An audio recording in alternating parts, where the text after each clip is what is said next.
What's going on YouTube? JT's Reborn here, and welcome back to another edition of After the Movie. So this past weekend, the Conjuring 3, The Devil Made Me Do It, has finally been released after, I think, a year delay and 5 years kind of in the making. I mean, we had other Conjuring universe films, but finally out here, and I can finally talk about it. So I guess before we get into that, I should kind of give my quick impressions of the other films within the Conjuring universe. I am working on a ranking video, so I wanted to wait till Conjuring 3 came out to really kind of like do a deep dive into it. I rewatched all the films. I kind of have my rankings picked out as of right now. I got to rewatch 3 again just to kind of confirm where I place it within this franchise, but it definitely is higher up there within the Conjuring universe. But we'll get to talking about that soon enough. So yes, there are 8 films in this universe. 1, 2, 3, 4, 5, 6, 7, 8 if you include Conjuring 3. We have The Conjuring, which is where it all began. This thing was kind of a big deal when it came out. I enjoyed it. I kind of had a little bit of fun with it. Not quite my favorite horror film of all time, but I definitely had a good time with it. After that, we had a prequel called Annabelle, about the Annabelle doll within the Conjuring universe. It kind of slowly became the Conjuring universe. I feel like by the 4th movie it did, but I don't really like this movie.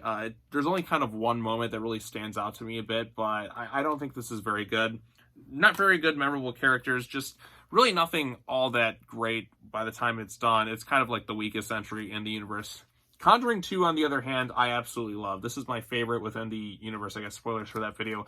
But Conjuring 2 has everything I like in a good horror film. Really solid characters, absolutely phenomenal scare sequences. There's one sequence in particular with a painting that really stands the test of time and just continues to prove why James Wan, in my opinion, is the best in modern horror when it comes to crafting scary sequences. No, in my opinion, nobody does it better than him. That's why it's like I was a little bit hesitant going into Conjuring 3, knowing that he wasn't going to be directing it. And I'm like, damn it, why couldn't you come back to do the 3rd movie, James? I mean, it's his decision, but I feel like with the spin-offs, get whoever you want, but with the main films, it should be James Wan because his little touch really helps elevate like every little bit with the scares and all stuff associated with it. Then we have Annabelle Creation. This was directed by David F. Sandberg, who made Lights Out. Now, when it comes to scary sequences, I feel like number 2 out there is David F. Sandberg.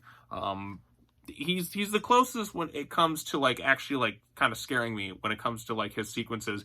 Very good director. Love his YouTube videos, and he's got some great memes in that too. Definitely one of my favorite filmmakers to watch out there. I think David F. Sandberg is quite special with what he does. Then came The Nun, which was the spinoff of The Conjuring 2. I was quite excited for this thing because Conjuring 2's Valak really stood out and gave me nightmares for a while. The film itself is just kind of all right. Not the worst in this universe, but there's some good production value and just kind of the lasting impression of Valak just kind of sticks with you. And it gets kind of goofy towards the end of that thing. But it's still something where I think it's worth checking out. Could have been a lot better, though. It's the highest grossing film in the Conjuring universe, believe it or not. After that, we have The Curse of La Llorona, which wasn't even marketed as a Conjuring film. It isn't until you actually watch the movie that you realize that it is a Conjuring film. Now, Michael Chavez, the director of this, went on to direct Conjuring 3 and did a better job with that film than this thing. My issue with Curse of La Llorona, it doesn't quite have the scares there. The characters are kind of really dumb. It just left me kind of disappointed because the trailer was definitely really freaky with some creepy sequences, and I found myself kind of getting immersed in the whole La Llorona storyline with the myth in that. So it's a little bit of wasted potential, but there's some creepy elements to it. Then you have Annabelle Comes Home, which is like Night at the Museum mixed with adventures in babysitting. That one isn't quite scary, but it is a lot of fun. So that brings us to today. The Conjuring Made Me Do It. This one was directed by Michael Chavez. Once again, stars the great Vera Farmiga and the great Patrick Wilson back as Ed and Lorraine Warren as they try to figure out what's going on with this case. So this case, it started out as one case, and then it gradually turned into something else.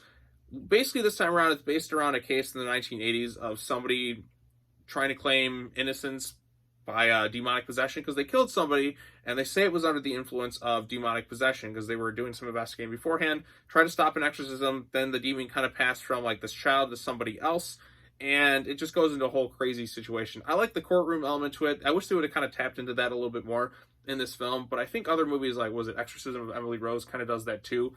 I haven't seen that one, but I've heard about it. So we got that. And then the Warrens are off kind of doing their own little investigating thing. This one's a little bit different than the previous 2 films. Yeah, there's a different director and a different directing style. This is a beautifully shot movie, by the way. Like, every shot looks glorious throughout the whole thing. And there's a great soundtrack too. Like I was definitely enjoying the soundtrack of things. Scares quite aren't as there as the first two Conjuring films, but I mean, James Wan is the master when it comes to crafting scary sequences. I mean, go back to that. You go to, was it Dead Silence? You have Insidious. That man knows how to make horror. And anybody else, like it's just really tough to top James Wan. I'm looking for somebody. I'm waiting for the day that somebody can top James Wan in making scary sequences. But so far, nobody's been quite able to match him. I think the closest in this universe was Sandberg, but we'll see if somebody else can match that down the line. So there are some intense sequences throughout this film too. It's not to say nothing was done bad. It was definitely better than Curse of La Llorona. I will say that. I mean, you have much more likable characters this time around. The Warrens, they are the glue of this franchise, and Vera and Patrick carry these movies. They do such a tremendous job. I really like these two characters in this universe. I mean, say what you will about the Warrens in real life, whether you like or dislike them, Vera and Patrick are excellent in all these films, and I really care about them. I genuinely do. I love their relationship. I love how they're almost kind of like these Christian superheroes. Sorry, Bible man, but I kind of like these two a little bit more. And they're very wholesome and good people in these movies. And I maybe it's that I just kind of miss that with characters. Everyone's kind of got a little bit of an edge to them. These two are just genuinely really good, likable people who just want to help. And that's what I like about them in these films and the way they're portrayed. So you got that going on. There's some added suspense this time around. The villain is different than the other Conjuring films. This time around, it's somebody who really wasn't possessed by anything necessarily. They're like the Satanist, and they're like this humanoid villain. And I thought that added like a little bit of an interesting twist. They're a bit of a trickster, so you don't necessarily know what they're going to do next. I mean, the final sequence is crafted excellently, where you have the Warrens kind of going through this little tunnel system, and this creepy, really creepy villain too. Like you feel really imposed, like just the little things that they do. And there's even like when they're kind of going toe to toe with Lorraine and Ed, like at one moment you think it's one thing's going to happen, and then boom, it just like in an instant, it's like got you. And I'm like, oh shit, that caught me off guard. So I didn't exactly know what was going to happen. I mean, I knew the kind of a gist of some things based on kind of the real life case which this is based on. I mean, obviously when it says based on true story, they're going to embellish everything. Otherwise, you just do a documentary.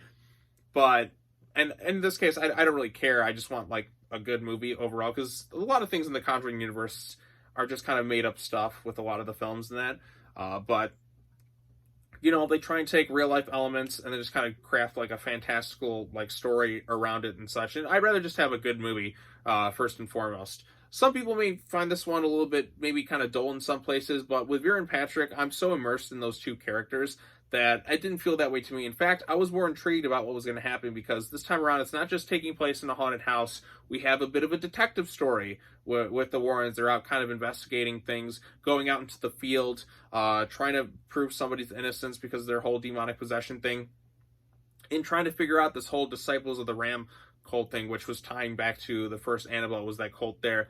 So, overall consensus, I did enjoy Conjuring 3, The Devil Made Me Do It. Why they're calling it that, I wish they would have just called it The Conjuring 3. I mean, it just seems like such an excessively long title. The scares quite aren't there, but scares don't necessarily like make or break a horror film for me. Like, for instance, I love Stephen King's It, the 2017 film. Not a scary movie at all, especially the sequel too. But I still really like the kids in that film. I thought they were great. I thought Bill Skarsgård as Pennywise was absolutely amazing. And I just had a really good time with those films. I don't have to have a scary movie to enjoy something. There's a lot of horror films I don't find scary, but if I like the characters, if the villain is really good, that's enough to carry it for me. Yeah, I wish James Wan came back to direct this thing, because, in my opinion, nobody crafts better scare sequences in modern horror than James Wan.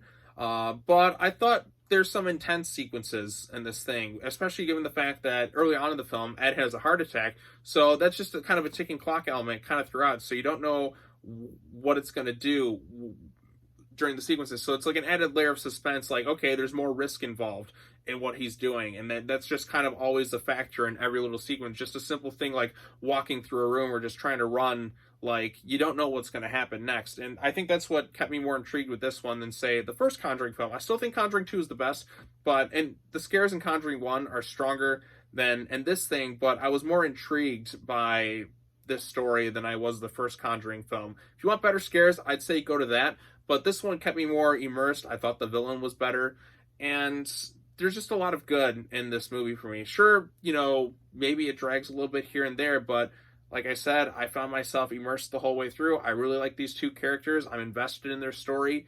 And maybe if some elements aren't as strong as in the previous film, but some have improved a bit. Villain's better, more of an engaging mystery going on with this whole Warren's investigating thing. And you don't necessarily know what's going to happen because you can't necessarily predict everything, especially with the bit of a trickster villain known as the occultist kind of towards the end of the film. Villain, really, really good. So, yeah, I guess that's all I have to say this time around. What did you think of The Conjuring 3, The Devil Made Me Do It? Did you like it? Did you dislike it? Tell me what you thought of it in the comment section down below. Be sure to hit the bell for notifications. Subscribe to the YouTube channel for more content. I got some more Conjuring stuff coming along the way. I got that comic book review, and I have a ranking video of the Conjuring universe. So that's all I got to say. Take care now. Bye-bye then, and I will see you all in the next video. Peace.